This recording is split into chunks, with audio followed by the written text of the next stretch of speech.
오늘은 10계명의 제7계명과 8계명에 대해서 말씀을 나눕니다. 7계명은 간음하지 말라는 계명이고 8계명은 도둑질하지 말라는 계명입니다. 하나님께서는 하나님만 바라보고 주님께 나오는 것만을 원하지 아니하고 내가 함께 살아가는 너의 가정, 친척, 이웃을 마음 상하게 하지 말고 그들과 함께 하나님께 오라고 말씀하십니다.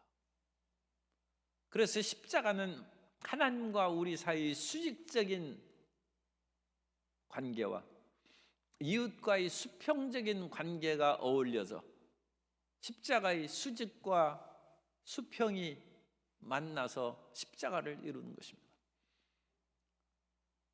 우리가 하나님에 대한 대신 계명을 살펴본 것처럼 사람들에 대한 대인 계명을 우리가 살펴봤는데 그것은 부모님을 공경하라는 것입니다. 그리고 남을 싫어하고 미워하는 것이 지나쳐서 살인하지 말라는 것입니다. 그 다음에 우리가 간음하지 말고 도둑질하지 말라는 두 계명을 오늘 살펴보는데 왜 이 두 계명을 주셨습니까? 인간에게는 본능이 있습니다. 인간의 육체적인 본능은 식욕이죠. 먹는 것입니다. 그리고 성욕과 소유욕이 인간의 육체적인 본능입니다. 그런데 그 본능대로 살지 말고 절제하라는 것입니다. 식욕도 절제하지 않으면 비만과 온갖 병이 들죠. 사람이 먹어야 삽니다. 그러나 먹는 것이 지나치면 병이 되는 것이고 사람이 성욕이 없으면 어찌 결혼하고 자손을 낳고 집안이 번성하겠습니까? 그러나 성욕이 지나치면 인생이 파멸에 빠지는 것이고 사람이 가진 집이 있고 전답이 있어야 먹고 사는데 소유욕이 지나치면 그것을 인하여 오히려 모든 것을 잃어버릴 수 있다는 것입니다. 그러므로 우리는 인간의 본능을 잘 다스려 나가야 됩니다. 왜냐하면 인간에게는 육체적인 이와 같은 식욕, 성욕, 소유욕 같은 본능이 있을 뿐만 아니라 정신적인 본능도 있어요. 정신적인 본능은 사랑받고 인정받고 싶어하는 본능이 있습니다. 그리고 사람은 밥도 안 먹고 공부합니다. 왜 그렇습니까? 성취 본능이 있어요. 사람은 명예를 추구하고 자기가 이룬 꿈을 위해서 오히려 밥도 먹지 아니하고 결혼도 하지 아니하고 고시 공부하고 그러죠. 성취 욕구가 있어요. 그것을 통하여 다른 사람에게 인정받는 것을 통하여 육체적인 본능을 오히려 극복하는 것입니다. 이런 정신적인 본능뿐만 아니라 영적인 본능이 있어요. 사람은 하나님을 갈망하는 본능이 있어요. 그래서 하나님을 예배하는 것이 우리의 기쁨인 줄로 믿습니다. 영적 본능이에요. 하나님을 예배하고 찬양하는. 그런데 하나님을 갈망하는 종교적인 본능뿐만 아니라 인간은 내가 최고라는 자기 숭배의 본능이 있어요. 이것이 영적 교만입니다. 그래서 영적 교만을 가득한 사람은 내가 하나님이라는 것입니다. 하나님을 안 믿고 나 자신을 믿고 사는 거야. 가장 무서운 것은 이런 영적 교만이죠. 자기 숭배의 그런 늪에 빠지면 그것은 인간이 이 지구도 작은 먼지에 불과한데 그 안에 사는 인간이 티끌도 안 되는 존재인데 무슨 대단한 것이 있다고 사람이 자기를 숭배하고 삽니까? 그러나 그렇게 사는 사람이 적지 않다는 것입니다. 오늘 우리는 육체적인 본능 가운데 두 가지에 대해서 살펴봅니다. 그래서 사람은 간음하지 말라는 것입니다. 하나님께서는 아담을 지으시고 아담이 독차하는 것이 좋지 않다 하여서 하나님이 직접 여자를 만들어 주시고 그러므로 부부가 되어서 함께 살게 하시는 것입니다. 그러나 하나님께서는 갈빗대가 몇 개죠? 24개 아닙니까? 그 한 5개 뽑아가지고 5명 여자 만들어 줄 수도 있는데 하나님께서 그렇게 안 하셨다는 것입니다. 그러므로 하나님은 한 사람하고 살라는 것입니다. 말라기 2장 15절에 보면 그에게는 영이 충만하였으나 오직 하나를 만들지 아니하셨느냐? 어찌하여 하나만 만드셨느냐? 이는 경건한 자손을 얻고자 하심이라. 그러므로 내 심령을 삼가 지켜 어려서 맞이한 아내에게 거짓을 행하지 말지니라. 그래서 하나님께서 하나의 아내를 만들어 주신 것은 하나님이 수없는 그런 먹을 것도 주시고 나무에 열매를 맺는 것을 보면 가지가 휘어질 정도로 많은 열매를 맺게 해주시는데, 하나님께서 그렇게 아내나 또는 뭐 반대도 상관없어요. 뭐 한 명의 여자에게 10명 남자하고 살게 하는, 그렇게 할 수도 있지만 하나님은 그렇게 안 하셨다는 거예요. 안 하셨다. 경건을 얻기 위해서, 경건한 자손을 얻기 위해서. 그러므로 육체적인 이와 같은 본능을 뛰어넘어서 항상 모든 것에는 비약과 초월이 있는, 사람이 육체로 살다가는 수없이 사람이 죽어가서 육체로 살다가 티끌로 없어져 버리지 않습니까? 그러니까 가끔 그같이 사람의 몸이 납골당해 가서 먼지처럼 사라져 버리는 것을 봐야 돼. 이게 부질없는 육체입니다. 그러니까 육체가 있을 동안에 정신적이고 영적인 것으로 승화하고 발전해야 되는 거죠. 그래서 아내를 만들어 줄 때에도 경건함을 하나님께서 말씀하셨다. 육체에서 영으로 발전해 나가는 것입니다. 그리고 간음하는 죄는 다른 죄와 같이 그 사람의 본성에 영향을 끼칩니다. 그래서 몸에 죄를 짓는다는 그 성경 말씀이 고린도전서 6장 16절 이하에 나오는데, 창녀와 합하는 자는 그와 한 몸인 줄을 알지 못하느냐? 일러스되 둘이 한 육체가 된다 하셨나니 주와 합하는 자는 한 영이니라. 음행을 피하라. 사람이 범하는 죄마다 몸 밖에 있거니와 음행하는 자는 자기 몸의 죄를 범하느니라. 사람이 식욕을 지나치게 하면 자기 몸이 이상이 생기죠. 그런데 여기에서 사람이 범하는 죄마다 몸 밖에 있거니와 음행하는 자는 자기 몸에 죄를 짓는다는 몸은, 우리가 밥을 먹어서 육체의 그런 잘못된 병에 걸린 거와 다른 의미라는 것을 알 수 있습니다. 그것은 육체로 사는 그 인간을 말합니다. 인간 본성에 영향을 준다. 그러므로 창녀와 합하면 그 사람의 본질이 창녀처럼 같이 변한다. 주님과 함께 있으면 주님의 영과 하나가 되는 것이고, 음란하고 방탕한 속에 어울리면 그 사람의 본질도 그와 같이 된다는 것입니다. 그러므로 몸에 질병이 생기는 성병이라든지 그런 차원을 뛰어넘어서 그 사람의 마음이 파괴되는 것이고 영적인 것이 혼탁해진다.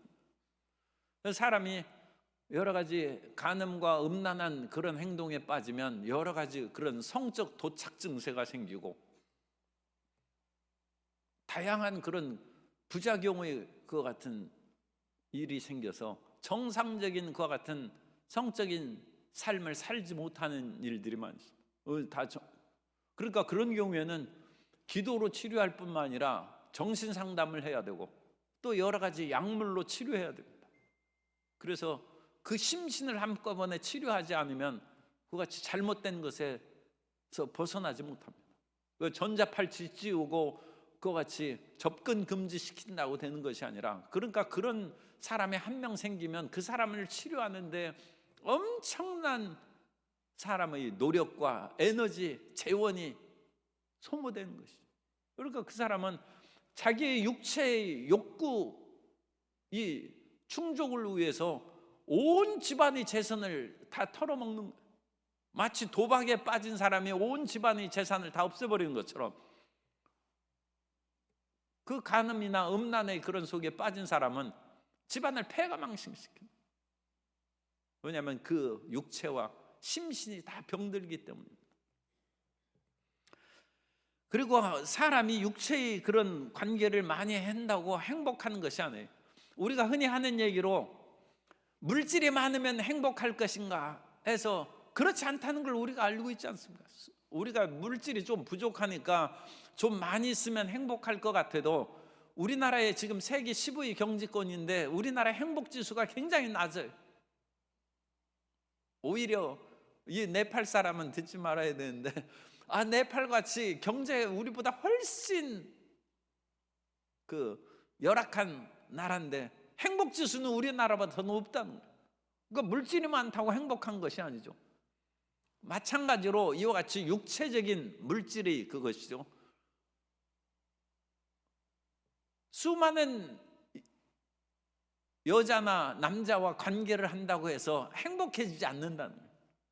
돈이 많아서 행복해지지 않는 거나 똑 마찬가지로 1000명의 아내를 두어도 솔로몬이 행복하지 아니하고 오히려 솔로몬은 영적으로 타락했어요. 솔로몬이 비빈 처첩이 1000명이었어요. 그러나 그 아내들이 그를 어긋난 길로 인도하여서 그 하나님을 경외하고 일천번제를 드림으로 지혜와 명철이 가득했던 솔로몬이 나중에는 하나님의 명령도 듣지 아니하고 나라를 두 조각으로 죽은 후에 쪼개지고 파멸로 이끄는 그와 같이 어리석은 왕으로 빠진 것은 1000명의 여인이 그에게 아무 도움이 되지 않냐고 인생을 행복하게 만들어주지 않았다는 것입니다. 그러니까 10명, 100명 그 아내를 얻는다든지 뭐 100명 남편을 얻는다든지 그런 생각하지 마시기 바랍니다. 많은 재물로 우리가 행복하지 않는 것처럼 많은 그런 뭐라고 해야 되나 많은 그와 같은 성적인 그 욕구 충족으로 결코 행복해지지 않는다. 그래서 간음하지 말라는 것은 우리가 본능입니다만 그 본능을 절제하라는 절제하라.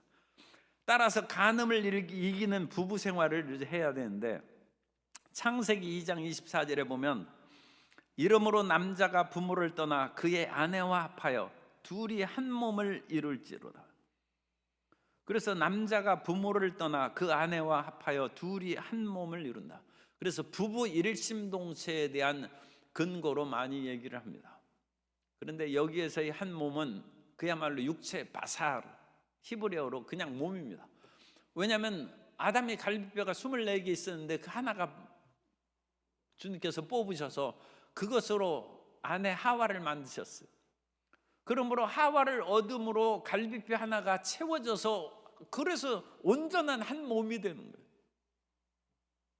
그러니까 이 둘이 한 몸이 되는 그것은 부모를 떠나서 어머니와 태아했을 때는 한 몸이었어요. 그런데 태어난 이후에도 어머니 품에서 끌려가지고 어머니 탯줄이 길게 늘어서 항상 엄마한테 물어보고, 물론 효를 행하는 그런 것은 어머니의 뜻을 물어보는 양지가 있어야죠. 그 뜻을 쫓아서 일을 행하는 것이 있어야 됩니다만 지금 그런 의미가 아닙니다. 그 속에 매어 달려서 어머니 탯줄이 길게 연장되어서 항상 그쪽에 끌려가는 삶을 살지 말고 탯줄을 끊어버리고 이제 아내와 한 몸으로 온전하게 살아가라는 의미입니다. 그러므로 일심동체라는 것과 같이 전통적인 의미로서 부부 생활이 온전하거나 행복해질 수는 없다는 얘기를 할 수 있습니다. 그러므로 일심이체로 마음은 하나인데 몸은 둘로 그와 같이 부부 생활을 해야 될 수도 있어요. 제가 젊었을 때는 결혼 주례를 하면서 부부가 되었은 즉 30cm 떨어져 자지 말고 같이 붙어서 자라고 얘기했는데 요즘은 그런 얘기 안 합니다. 왜냐하면 정말로 친밀하게 부부가 잘 살기 위해서는 하나 큰 더블 베드에서 자지 말고 트윈 베드로 침대 따로따로 놓고 살라는. 왜냐하면 어떤 나이가 들면 사람이 잠버릇이 나쁜 사람도 있고 코 고는 사람도 있고, 그래가지고 잠을 설쳐요. 그래가지고 부부 생활에 고통스러운 경우가 있어요. 그러니까 마음은 하나인데 몸은 둘이니까 침대 2개 놓고 살라는. 2개 놔도 안 되는 경우가 있어요. 왜냐하면 코 고는 것이 심하면. 그럼 각 방에서 살아야죠.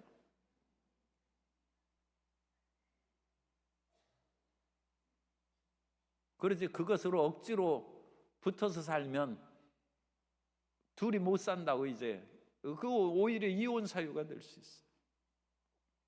그래서 일심동체라는 전통적인 그런 단어를 우리가 수정해야 됩니다. 그리고 어찌 사람은 똑같은 마음을 갖고 살 수는 없죠. 그렇기 때문에 부부가 근원적으로는 우리는 한 마음으로 큰 일을 우리가 지향해서 나가자 그렇게 할지라도 남편은 짜장면을 먹고 아내는 짬뽕을 먹어야지 아내의 의견을 물어보지도 아니하고 짜장면을 혼자 시키면 이혼당합니다. 우리는 두 마음이에요. 두 마음. 부부가 정말로 같이 살려면 이심해 두 마음을 인정해 줘야 돼요. 어찌 모든 부부가 모든 생각이 똑같습니까? 화성에서 온 남자, 금성에서 온 여자처럼 인간의 남녀는 본질적으로 생각하는 것이 좀 차이가 있어요.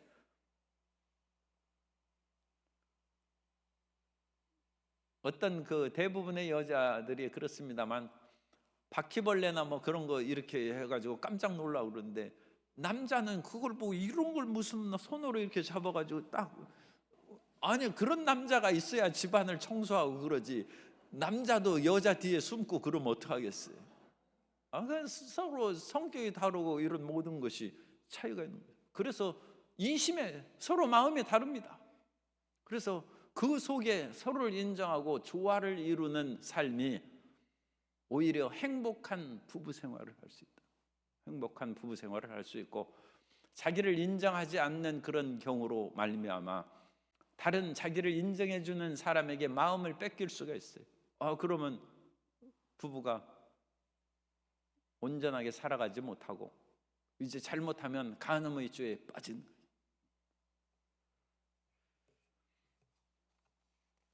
그래서 우리는 일심동체가 아니라 서로를 사랑하는 관계 속에서 일심이체, 더 나아가서 이심이체의 그런 마음가짐을 가질지라도 우리는 하나님 앞에 거룩하고 경건한 그런 삶을 살자는 그 마음으로 전진해 나아가면 그 가정생활을 잘 이룩할 수 있습니다. 그리고 이와 같이 마음이, 사람이 서로 부부 사이에도 다른 것이 생겨서 그것으로 인하여 잘못에 빠지면 어떤 형벌이 다가오는가, 이 형벌도 이제 생각을 해야 됩니다. 신명기 22장 22절에 보면 어떤 남자가 유부녀와 동침한 것이 드러나거든 그 동침한 남자와 그 여자를 둘 다 죽여 이스라엘 중에 악을 제할지니라. 간음한 남녀는 둘 다 죽이라고 했습니다. 하나님의 법입니다. 그런데 2015년 2월 26일 대한민국 헌법재판소는 간통죄에 대해서 위헌을 결정하고 그 즉시 간통죄가 폐지됐어요. 그래서 성인 남녀가 자기가 좋아서 서로 그와 같이 결합하면 죄가 없다는 거예요. 어떤 강압이나 억압에 의한 그런 것이 아니고 간통이라는 것은 무의미하다는 거예요. 그것은 사회법은 그렇게 지금 돼 있어요.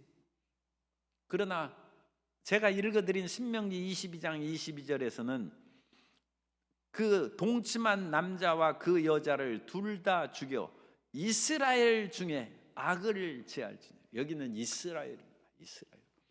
이스라엘은 하나님의 택하신 족속이고 거룩한 백성입니다. 그래서 이스라엘 백성들에게 시내 산에서 언약을 체결할 때 너희가 내 말을 듣고 내 계명을 순종하면 나에게 제사장 나라가 되고 거룩한 백성이 될 것이다. 하나님의 일을 하는 백성에 있어서는 하지 말라는 거예요. 그러니까 우리가 예수님 안 믿는 사람은 사회법에서 그런 혼탁한 그런 성생활을 할 수 있어요. 법에만 안 걸리면 너 죄 없다고 얘기할 수 있어요.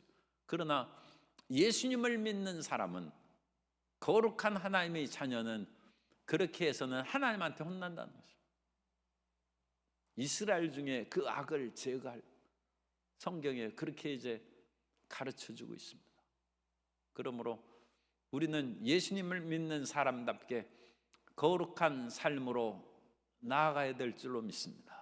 그래서 이 혼탁한 성적 생활, 문란한 생활에서 우리가 마음을 지키고 우리를 깨끗하게 해야 됩니다. 그리고 하나님께서는 이 혼탁한 사회는 소돔과 고모라를 멸망시킨 것처럼 하나님의 심판이 있습니다. 사회법으로는 무죄라고 할지라도 그런 식으로 혼탁한 사회는 역사 이래로 멸망해버리고 말았어요. 소돔과 고모라가 멸망했고, 이탈리아의 폼페이가 상당히 혼탁한 그런 그림들이나 벽화들이 많이 나와 있어요.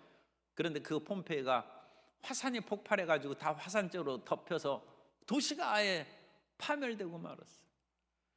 레위기 18장 24절 이하에 보면 너희는 이 모든 일로 스스로 더럽히지 말라.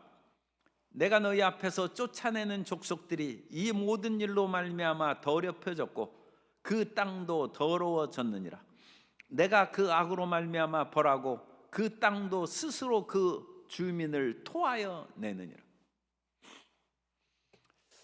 가나안 사람들은 농업 생산량을 증진시키기 위해서, 이 농업 생산량은 하늘에서 비가 내리고 땅과 결합해서 곡물을 산출하는 것입니다.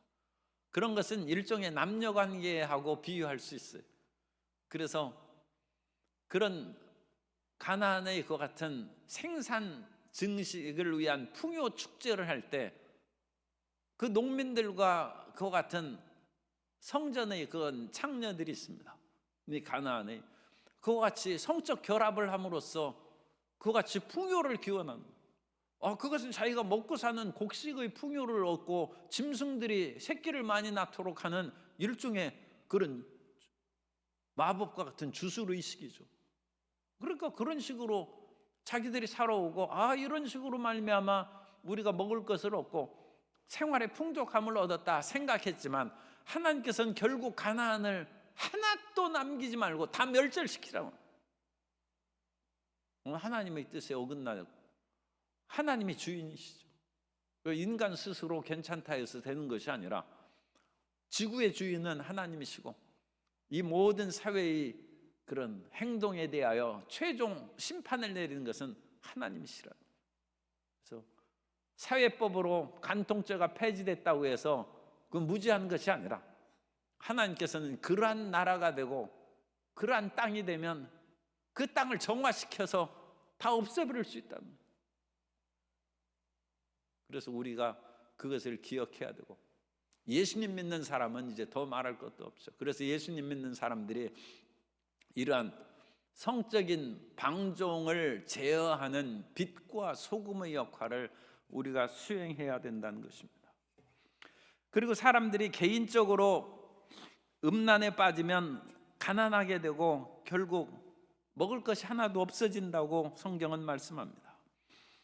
잠언서 6장 26절 이하에 보면 음료로 말미암아 사람이 한 조각 떡만 남게 되며 음란한 여인은 귀한 생명을 사냥함이니라. 사람이 불을 품에 품고서야 어찌 그 옷이 타지 아니하겠으며 사람이 숯불을 밟고서야 어찌 그의 발이 되지 아니하겠느냐. 남의 아내와 통관하는 자도 이와 같을 것이라. 그를 만지는 자마다 벌을 면하지 못하리라. 그래서 사람이 간음의 죄로 말미암아 결국은 모든 재물이 없어지고 떡 한 조각만 남는 파멸에 이른다고 경고하고 있습니다. 그러므로 우리는 육체의 식욕을 제어함과 같이 성욕을 올바르게 통제하고 또 우리 소유욕을 제대로 통제를 해야 되는데, 그래서 지금 8계명은 소유욕에 대한 하나님의 절제와 과도한 소유욕에 대한 금지 명령입니다. 그것이 도둑질하지 말라는 거예요. 사람에게 있어서 자기가 일하는 것이 수없이 물질을 벌어들이는 것만큼 기쁘고 재미난 일이 없어요. 하는 것마다 성공하고 번영하는 거예요. 그런데 그와 같은 것으로 인하여 마치 문어발식으로 기업을 확장하는 것처럼 모든 것을 끌어모으면 이것이 자본주의 폐해예요. 그래서 일부 머리가 특별하고 수단이 있는 사람들이 모든 재물을 끌어모으면 다른 사람이 어찌 되겠습니까? 다른 사람은 다 그 사람 밑에 있는 그런 종이 되거나 굶주리게 시달리는 것이죠. 자본주의가 극도로 성행함으로 나타난 것이 공산주의입니다. 칼 마르크스가 자본주의가 번성하는 영국에서 공산주의 이론을 쓰면서 이 유럽 문명은 공산주의로 말미암아 이제 파멸되고 변화될 것이다, 그렇게 했는데, 그 유럽 가운데 또 유럽이 아니라고 할 수 있는 가장 가난한 러시아에서 먼저 공산주의 혁명이 일어났어요. 그래서 칼 마르크스 이론이 실질적으로 적용된 나라는 그 러시아가 돼서 자기의 짐작이 틀렸습니다. 그 예언이 빗나갔지만, 그러나 거기에도 굉장한 올바른 얘기가 있어요. 그것은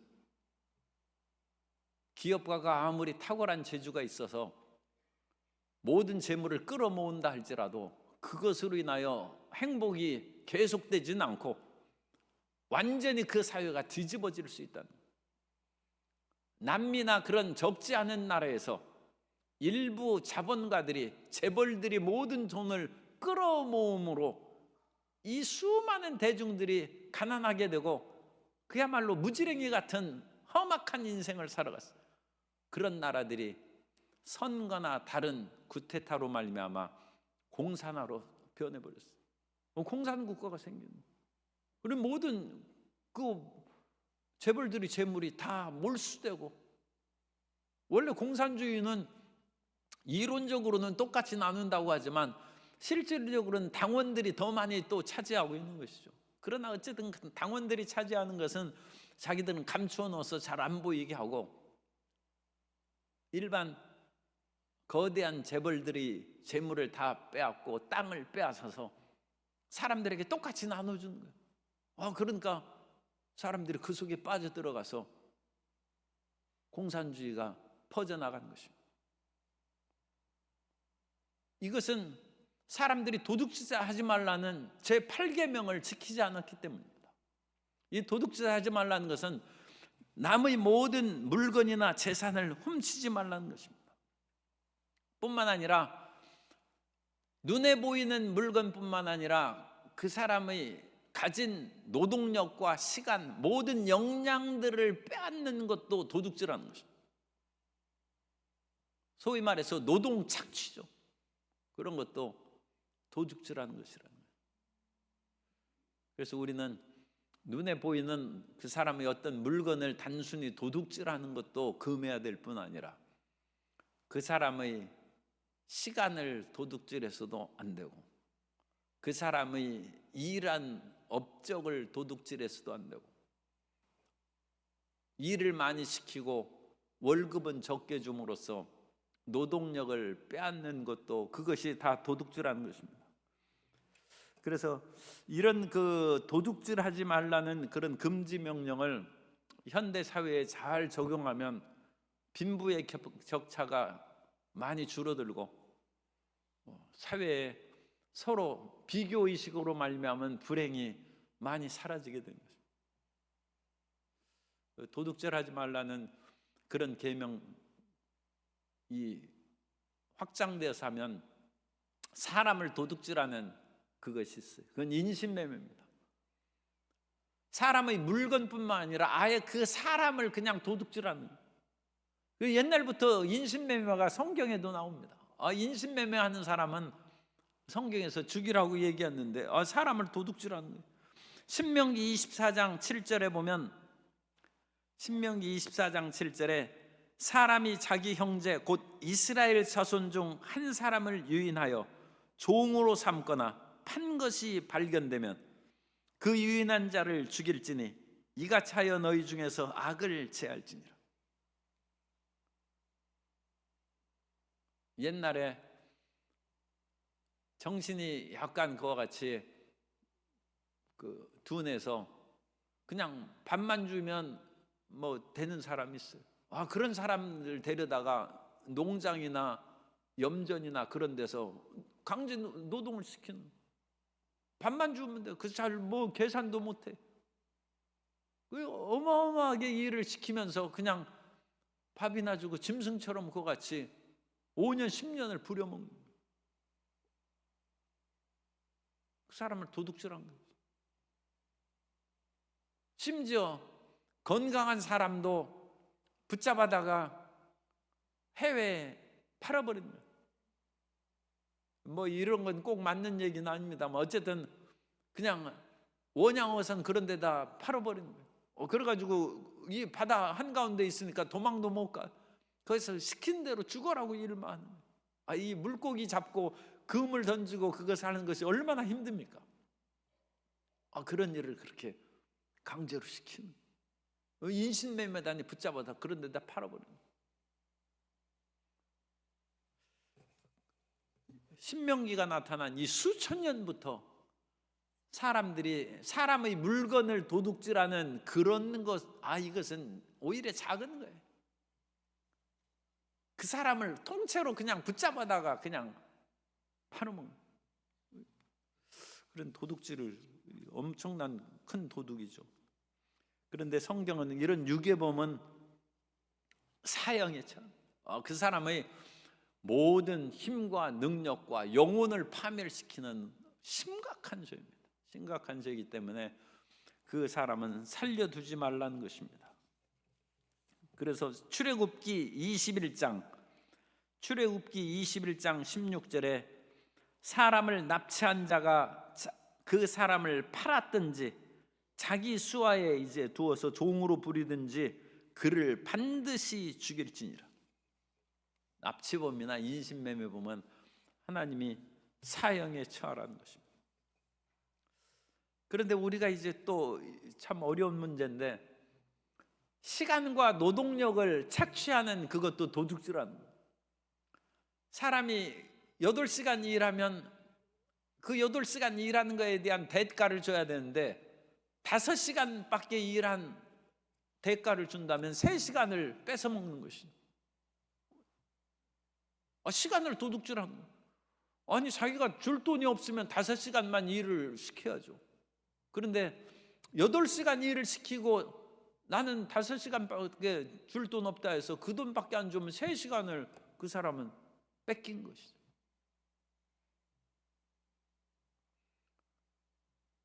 그래서 이 노동력이 어떻게 평가가 되느냐, 그거 쉬운 문제가 아닙니다. 그래서 우리가 시간당 그 노동력을 우리나라 시급이 한 10,000원 정도 되죠. 10,000원 정도 되는데 스위스에 가보니까 시간당 시급이 한 35,000원 된대. 우리가 비행기 값만 없으면 스위스 가서 아르바이트 딱 하고 여기 와서 살면 우리가 3배 이상 돈을 버는데 이 비행기 값으로 다 날라가요. 그러니까 우리가 8시간 일하면 우리나라는 8만 원 받는데 스위스 가면 38은 24, 28만 원을 벌어. 28만 원. 엄청나게 하죠. 그러니까 나라마다 이 1시간의 노동력에 대한 평가 그것이 틀려요. 그 대신에 또 그 동남아에 있는 그런 나라는 하루 종일 일해야 밀가루 한 줌 주는 거예요. 특히 어린아이들이 하루 종일 그와 같이 돌을 골라내거나 어떤 그 천을 짜는 그런 일을 봉제공양에서 하는데 하루 종일 일하고 그야말로 옥수수 몇 개를 얻는다든지 그렇게 써. 그건 뭐 하루 일당이 그야 1,000원밖에 안 되는. 이 세계에 엄청난 그런 차이가 있습니다. 그런데 이와 같은 모든 것을 세계 모든 나라에 적용하기는 어렵고 일단 우리 안에서만 그것이 적용해야 돼요. 그런데 이스라엘에서 적용할 때 하나님께서는 월급을 어떻게 책정하느냐? 일주일, 우리가 미국 같은 데는 주급으로 주죠. 그런 것처럼 일주일에 주는 주급, 월급을 그 주급을 어떻게 정해야 되냐면 엿새 동안 일하고 일회째는 쉬라고 했어요. 그러면 엿새 동안 일해서 하루 먹을 것만 주면 일회째는 굶어야죠. 7일째 하나님 교회에 나와서 일하고 봉사해야 되는데 7일째는 굶으면서 봉사하면, 아니 굶으면 찬송도 부르기도 힘들고 기도도 안 나오고 그러는데 어떻게 봉사하겠어요? 그러니까 엿새 일하고 7일 먹을 것을 줘야 그게 맞다. 최소 월급 기준에. 그러니까 우리나라에 살 때 최소 월급 그 주급은 어떻게 줘야 되냐? 월급이라고 얘기하죠, 쉽게. 그러니까 한 달이 4주로 그냥 계산해서 4주니까 6, 4, 24, 24일 일하고 28일 것을 먹을 것을 줘야 돼요. 그래야 주일날 일 안 하고 먹고 예배 드릴 수 있죠. 왜냐하면 하나님이 그렇게 하셨어요. 하나님께서 만나를 내리실 때 그 백성들이 욕심이 많아가지고 어떤 사람이 만나를 많이 거뒀어요. 그런데 그것을 먹고 남을 거 아닙니까? 다음 날 아침에 보니까 거기에서 벌레가 나고 냄새가 나서 못 먹게 됐어요. 모세가 화를 냈습니다. 너희 먹을 것만을 거두지, 너희가 그것을 많이 거두면 다른 사람은 그거 거두려고 더 멀리 나가면 힘이 그만큼 더 들고 왜 다른 사람 것을 뺏느냐? 그것도 일종의 다른 사람의 노동력을 착취하는 거예요. 그러니까 너희 먹을 것들만 거두고 많이 거둔 자도 남지 아니하고 적게 거둔 자도 부족하지 않았다. 그건 사람들이 자기 먹을 만큼만 하나님께서 그 모든 만나를 허락하셨다는 의미입니다. 그렇게 생활을 했는데 엿새째에는 하나님께서 갑절로 거두라고 모세를 통하여 명령을 주셨어요. 그래서 그날은 사람들이 갑절로 거두었는데 그 다음 날이 되었음에도 불구하고 남긴 만나에 벌레가 안 생기는 거예요. 상하지 않는 거예요. 7일째는 엿새째 일한 것을 그냥 거저 누릴 수 있도록 해주셨다. 월급을 그렇게 줘야 돼요. 그리고 하나님께서는 6년 동안 일한 후에 7년 안식년에는 경작하지 말고 놀고 먹고 쉬라는 것입니다. 그러니까 이건 참 어려운 얘기예요. 6년 동안 일한 사람은 7년째 놀고 먹을 만큼 월급을 줘야 돼요. 그래야 7년째 안식년을 행하죠. 그러면 우리가 월급이라든지 연봉을 계산할 수 있어요. 1년 연봉 받아가지고 1년 동안 먹고 그 다음에는 살 길이 막막하다 그러면 안 돼요. 1년 먹고 날 뿐만 아니라 7년째도 먹을 수 있도록 6분의 1을 이제 플러스해서 줘야죠. 1년 플러스 6분의 1. 그래서 매년 받는 연봉은 1 플러스 6분의 1에서 6분의 7만큼 줘야 돼요. 6분의 7만큼 6년 동안 쌓이면 이제 또 하나가 한 몫이 되는 것처럼. 어쨌든 계산이 복잡하니까 그런 식으로 하나님께서 여유 있게, 그래서 우리가 노동력을 그만큼 인정해주고 착취하지 말아야 되는데 그것이 8계명 도둑질하지 말라. 그래서 기업가나 사장들은 그것을 유념해서 생각해서 거기에 상응하는 월급을 주면 하나님께서 복을 내려 주실 줄 믿습니다. 우리의 삶 가운데 우리는 본능적인 욕구가 있습니다. 그러나 그 본능적인 욕구라 해서 무작정 먹고 싶은 거 다 먹어가지고는 식욕은 채워질지 몰라도 그 사람 계속 못 먹어요. 병이 세서 이제 못 먹어요. 부작용이 생기는 것처럼 성욕도 지나치면 그것으로 인하여 자신을 파멸하고, 소유욕도 지나치면 자기를 오히려 얽매이는 그런 파멸에 일하기 때문에 우리는 간음하지도 말아야 되고 도둑질하지도 말고 거룩한 백성으로 우리 몸을 하나님께 영광 돌리는 도구로 삼고 살아야 될 줄로 믿습니다.